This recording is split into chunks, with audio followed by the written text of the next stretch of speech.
ये आकाशवाणी है।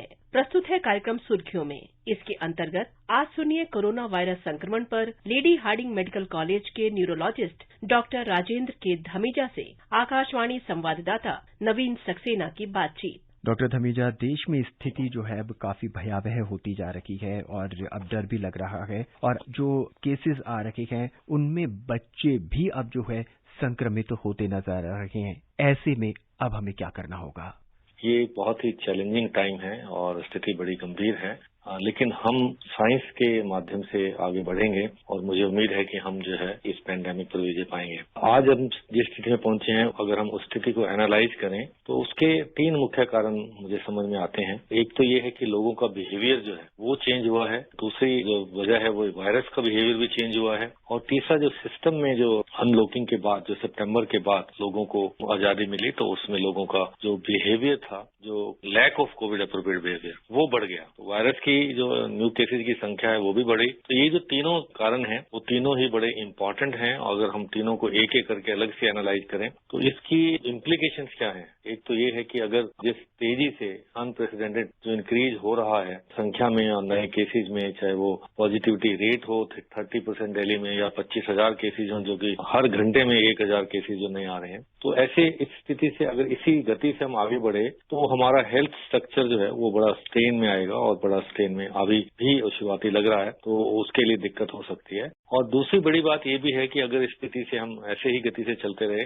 तो हो सकता है वायरस की जो गति है, जो वायरस की जो मूवमेंट है, वो रूरल एरियाज में चली जाए। तो आए 3 सिटीज में, और जो टाउन, छोटे छोटे टाउन्स हैं, जो रीजनल एरियाज हैं, जहाँ का हेल्थ इंफ्रास्ट्रक्चर इतना शायद अच्छा नहीं हो सकता जितना कि बड़े शहरों में है। तो ये दोनों जो बातें हैं आने वाले समय के लिए बड़ा इम्पॉर्टेंट है, और हमें समझना पड़ेगा कि इस गति को हमें रोकना है। और ये जो ड्रिल है मास्किंग की, सैनिटाइजिंग की और डिस्टेंसिंग की, ये ड्रिल सबको पता है। पिछले 1 साल से हम बार बार आपके माध्यम से, और सरकार भी अपनी तरफ से पूरी कोशिश कर रही है कि बताने के लिए, लोगों को कम्युनिकेट करने के लिए कि ये तीनों चीजें कितनी महत्वपूर्ण है इस पैंडेमिक पर विजय पाने के लिए। लेकिन उनको अमल में लाना, उनको रेगुलरली एडहेयर करना, इन तीनों चीजों को अपनाना, वो बहुत जरूरी है। और वो लोगों में एक बिहेवियर चेंज लाना बहुत जरूरी है वापस, कि चाहे वो हम लॉकडाउन नहीं लगाएं, लेकिन लॉकडाउन का असर जो है बिना लॉकडाउन के भी हम ला सकते हैं, इन तीनों चीजों को अगर हम पूर्णतया रेगुलरली और रिग्रेसली अपनाएं।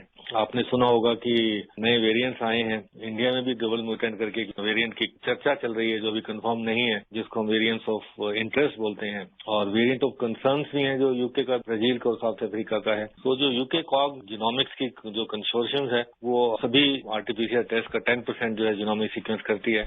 हमारे यहाँ पे 10 लैब्स हैं इंडिया में जो कर रही हैं, लेकिन उतनी अभी गति नहीं आई है। आने वाले समय में वो भी गति आएगी। तो ये दोनों चीजें बड़ी इंपॉर्टेंट हैं। और ये जो लार्ज गैदरिंग्स भी हुई हैं पिछले कुछ दिनों में, वो भी एक कारण हो सकता है। और जैसे जैसे लोग अब वापिस आएंगे इन लार्ज गैदरिंग से, तो उनको भी इम्पोर्टेंट है हैंडल करना। और उनमें 3 चीजें बहुत जरूरी हैं कि एक तो ये जो लार्ज गैदरिंग्स अब खत्म हो रही हैं, इससे वायरस की गति में धीमापन आएगा। और जो लोग वापिस अपने छोटे छोटे शहरों में, टाउन्स में अब जाएंगे इन कॉन्ग्रेगेशन के बाद, जो है, चाहे वो रिलीजियस हो, चाहे वो पॉलिटिकल हो, चाहे वो सोशल हो, चाहे वो फेस्टिवल्स हो, चाहे वो मैरिजेज हो, तो उन सबको 1 हफ्ते के लिए अपने आप को सेल्फ आइसोलेट करना चाहिए। और कोशिश करें टेस्टिंग कराने की, क्योंकि ऐसी जगह से होकर आए जब बहुत सारे लोग हैं। और टेस्टिंग अगर होती है तो फिर भी उसके बाद भी लोगों के बिहेवियर में चेंज आता है। जब लोगों को अपना इन्फेक्शन स्टेटस के बारे में पता लगता है कि वो पॉजिटिव है, तो लोगों की कोशिश और ज्यादा रहती है कि वो कोविड अप्रोप्रिएट प्रोटोकॉल को फॉलो करते हैं और पब्लिक हेल्थ मेजर्स को फॉलो करते हैं। तो टेस्ट होने के बाद वो थोड़ा ज्यादा सतर्क रहते हैं। और तीसरा ये भी है कि कॉन्टैक्ट ट्रेसिंग जो है गैदरिंग्स के बाद बहुत इंपॉर्टेंट है।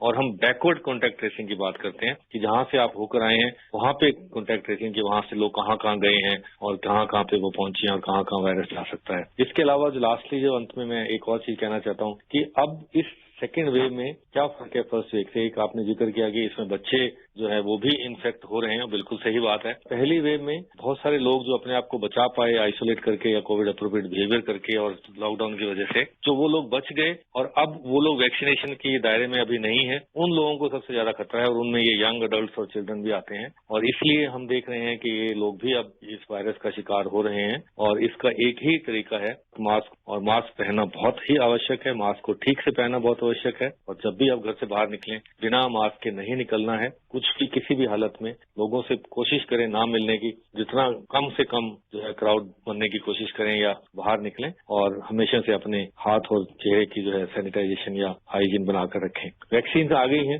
और जिन लोगों को जो एलिजिबल हैं वो बहुत इंपॉर्टेंट है वैक्सीन लगवाना, क्योंकि हमें ये लगता है कि पिछले महीनों में 1/3 to 1/4 लोगों को जब इन्फेक्शन हुई तो कुछ इम्यूनिटी उनमें आई है और बाकी की अगर हम 1/3, 1/4 या 50% लोगों को अगर वैक्सीनेट कर पाएं तो ये कॉम्बिनेशन जो है हमें हर्ड इम्यूनिटी की तरफ लेकर जाएगा और हम इस पैंडेमिक से बाहर निकल पाएंगे। डॉक्टर धमीजा, अभी मास्क की बात की जा रही है और जैसा हम लोग अखबारों में पढ़ रहे हैं, जो रिसर्च हो रहे हैं, जो पेपर्स छप रहे हैं, उनमें अब डबल मास्किंग की बात कही जा रही है कि आपको अब 2 मास्क पहनना जरूरी है। क्या आप हमें समझा पाएंगे? अभी तक की रिकमेंडेशन यही है कि अगर आप ऐसी जगह पर जा रहे हैं, मसलन अगर आप हॉस्पिटल में जा रहे हैं जहां पे ऐसे पेशेंट्स के होना जो है संभावना ज्यादा है, तो फिर जो है जो आपको ये ऐसी एहतियात डबल मास्क रखना चाहिए। या आप बाहर जा रहे हैं जहां पे आपको लोगों का संपर्क बहुत हो सकता है, उसमें भी आप जो है डबल मास्क लगा सकते हैं। डबल मास्क का मतलब ये है कि जो सिंगल लेयर वाले मास्क जो हम घर में पहनते हैं वो इतना इफेक्टिव नहीं है या नहीं हो सकता है अब इस दौर में ना हो, तो डबल मास्क का मतलब ये कि डबल लेयर लगा लें या जो आम मास्क आप पहनते हैं उसको डबल कर लें। अगर आप हॉस्पिटल में जा रहे हैं या हॉस्पिटल में काम कर रहे हैं तो फिर N95 मास्क इस्तेमाल होना चाहिए ताकि आप जो है उससे बच पाएं। ये जो वायरस के जो वेरिएंट्स हैं, आपको मास्क ही सभी वेरिएंट से बचा सकता है। वैक्सीन भी हो सकता है कि वायरस जो है कुछ स्थिति में इम्यून एस्केप कर जाए या वायरस ये वैक्सीन एस्केप कर जाए, लेकिन मास्क 100% जो है अगर आप सही से इस्तेमाल करेंगे और प्रॉपरली इस्तेमाल करेंगे तो चाहे वायरस अपना बिहेवियर कितना भी चेंज कर ले, आप उससे बचे रहेंगे अगर मास्क का उपयोग ठीक से करेंगे। डॉक्टर, ये जो दूसरी लहर है इसका ग्राफ जो है वो लगातार बढ़ता जा रहा है। इसकी पीक कब आएगी, कब डाउन होगा, ये कहना अभी मुश्किल है। ऐसे समय में इमीडिएटली इसकी जो चेन है उसको ब्रेक करने के लिए हमें क्या करना होगा?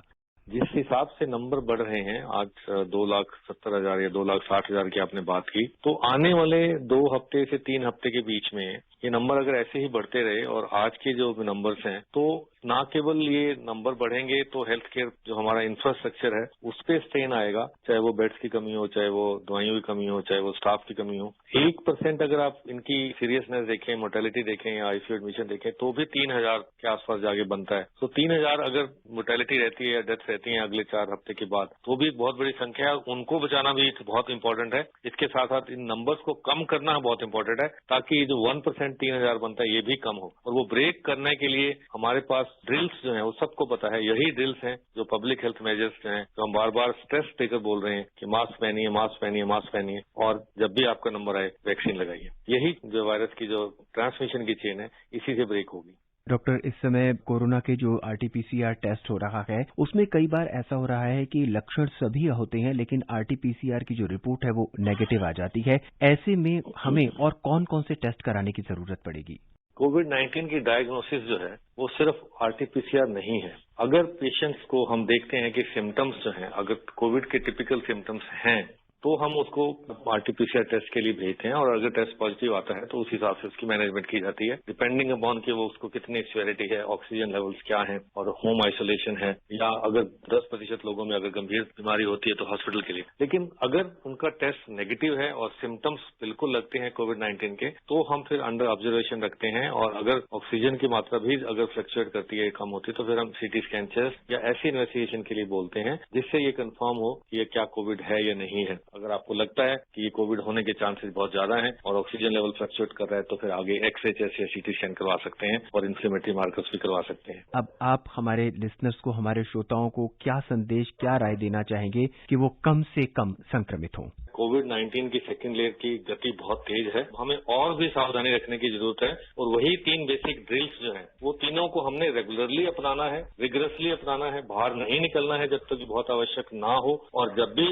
आपका नंबर आए आपको वैक्सीन लगवानी है और वैक्सीन ही आपको बचाएगी। लाइफ सेविंग वैक्सीन है ये और वैक्सीन में बिल्कुल भी संकोच मत करें और जब आपका नंबर आए तो वैक्सीन के लिए जरूर जाएं। डॉक्टर धमीजा, इस कार्यक्रम में हमसे जुड़ने के लिए, अपनी विशेष राय हमारे साथ साझा करने के लिए आपका बहुत बहुत धन्यवाद। धन्यवाद। अभी आप सुन रहे थे कोरोना वायरस संक्रमण पर लेडी हार्डिंग मेडिकल कॉलेज के न्यूरोलॉजिस्ट डॉक्टर राजेंद्र के धमीजा से आकाशवाणी संवाददाता नवीन सक्सेना की बातचीत।